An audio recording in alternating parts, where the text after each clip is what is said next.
points, gray shirt guy, rock the gray shirt as always. Actually wearing a gray shirt. Yeah, I'm sitting. It's the weird angle. I'm trying to get this in the background. So I started the 7-day Tallarn Build and Paint Challenge as a way to sort of tackle this. And it's my pile. It's my pile of shame. It's got Space Marines, it's got Xenos, it's got more Guard, quite a few more Guard, at least two more fully unassembled Guard armies. If you hear some noise, it's my cats.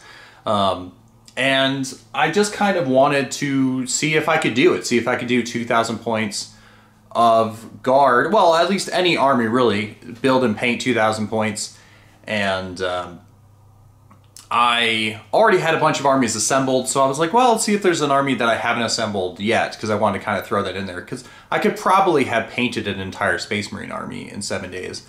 Well, maybe, maybe not, depending on how really fine-tuned I wanted to do. One thing I wanted to do is find an army that had a very realistically simple paint scheme, and of course my cats are messing around with the blinds, but I chose the Tallarn because mostly in my mind I was like, there's just going to be mostly a desert sand color and then will be a few extra colors and we'll be done.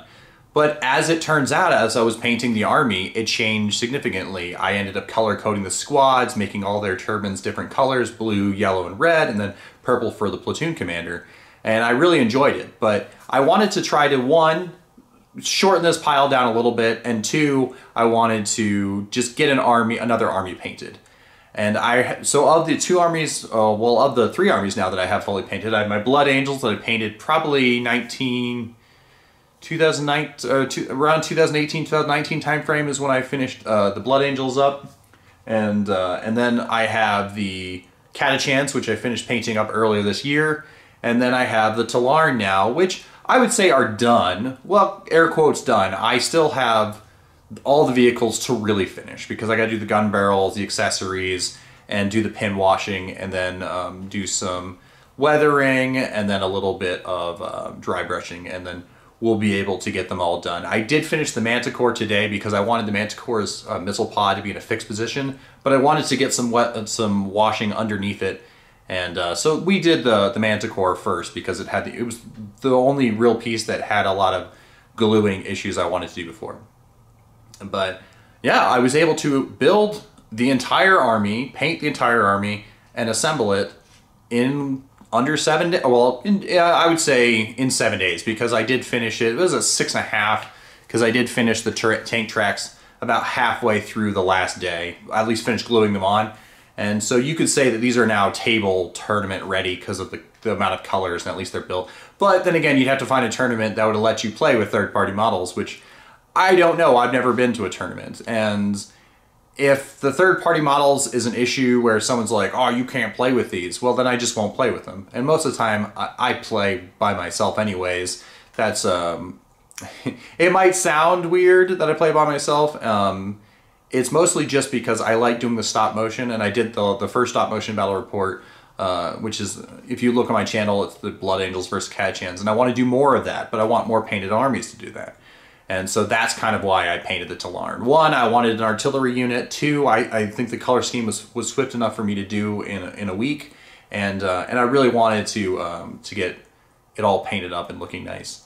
And so that's where we're at with that. I have this pile right here. My goal is to at least fully assemble everything in here by Christmas, but after doing the tank tracks, as you see in the pile, there's a whole lot of Leman Russ battle tanks. That's for my Praetorian Guard army. There's a couple more demolishers. There's two, what do you call those? There's two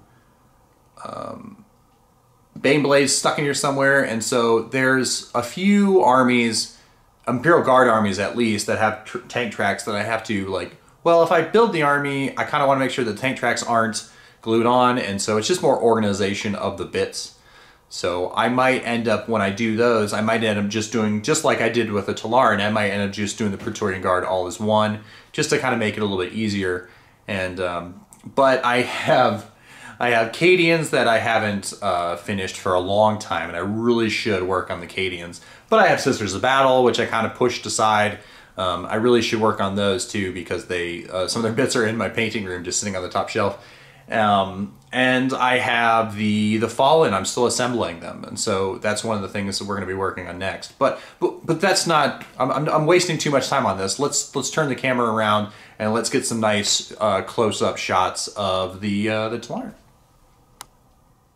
All right, starting from the left, we're going to work our way to the right. We have our first infantry squad, and this is the blue squad, and this is started from a 10-man male Desert Scorpions kit from Victoria Miniatures. We got the missile launcher team as an extra accessory. So normally on Victoria Miniatures, I don't know if they do this every time, but when I bought them, they were doing a sale where if you buy 50, this isn't a sponsored content or anything, but they were doing a sale where if you buy $50 or more, you get a free character. And so that's where I got the missile launcher teams from, the 3 different teams. And so I wanted originally each army was just going to be normal 10-man infantry with the sergeant and a plasma gun, and there wasn't going to be a heavy weapons team. But since I got them, I was like, oh, we'll add them in, and so we accounted for their points, and so we have a missile launcher in each squad. So we have a plasma gun, the sergeant with the power sword and the bolter, and then the missile launcher, and then the rest dudes have just las guns. And of course, the arm for the bolter that he has is from a Scion kit, and it had it had a bolt pistol in there. So we hacked off the bolt pistol and we put I believe this is a Mark 3 or 4 bolter, and they're riding in the Chimera. Chimera's got the heavy bolter hull mount, heavy bolter turret. It's got a heavy stubber. It's got a 100 killer missile, and that's how all of the infantry squads are loaded out. You know, my cats are normally quiet. It's the moment that they can make noise. And the moment they will. Alright, so we got one of our 2 Basilisk squadrons, I guess you would call them? Squads? Yeah, I guess they're kind of a squad. And these are hull-mounted heavy flamers, but that's only because the kit came with a heavy flamer. I would have preferred you put heavy bolters in there, and they just came with the heavy flamer. The kit didn't have an option, and I ran out of bits for the heavy bolters. So they have heavy flamers. They do have heavy stubbers, and then I took the little extra infantry units that they had from. Let's see if I can get it to. Yeah, we took the extra infantry units, and I'm just setting them on the back because there were 6 extra infantry units, and so that's what they're there for. One thing I could do with the extra infantry units if I want to at some point is I can maybe order some more models and get some special weapons teams or something. I'm not exactly 100% sure what I'm going to do. My next plan, if I was going to expand this army or to change its loadout a little bit, would be to get 3 more infantry squads from Victoria Miniatures. And then either 3 more chimeras, or drop the chimeras altogether and then just go foot slogging, and then maybe use some sort of fortifications and kind of really hone down on that artillery feel. I'm not 100% sure how it would go, but I think it would be kind of cool. But as far as I know, this is how the army is going to be for the foreseeable future. And if we zoom out, we got the other infantry squad. Let me tilt down for these ladies. So these are the... Oh, and we also have our platoon commander in here. So try to get it right. Trying to lock this in is a little difficult on this tripod. I changed to a different tripod. So on this squad, we have the female version of the Desert Scorpions from Victoria Miniatures, and these models, the female squad, I think they're way easier to put together. So the other arms on the male squads are all resin, and they require a lot of gap filling. They were kind of hard to glue together, so they required a lot more effort. The female squads, they were all 3D printed for the weapons and the arms. The only things that weren't 3D printed were the head, torso, and the legs, but everything else was 3D printed, and it was a lot smoother and easier to deal with. Now, the character that's in purple to the right, she was fully resin. She wasn't 3D printed. And she broke quite a bit when I was assembling her. Like, the bottom of her sword just popped off and it's disappeared into the carpet. It's supposed to be kind of like like a pommel, like a skull on the bottom of the handguard.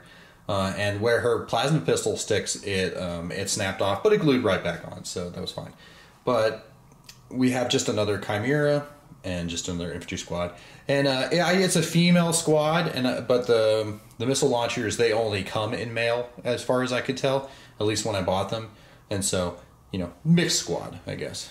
But if I were to buy any more of these, I would probably buy maybe one more male squad and two more female squads, but realistically, I'd probably only buy the male squad if they redid the way they do the arms and 3D printed the arms, because they were way cooler. Also, the female squads don't have any of the what do you call that? They don't have any of the bayonets on their rifles, which is just another thing that snaps off the front of the rifle. So I actually really like the female squads. They were super easy to assemble, super quick to paint.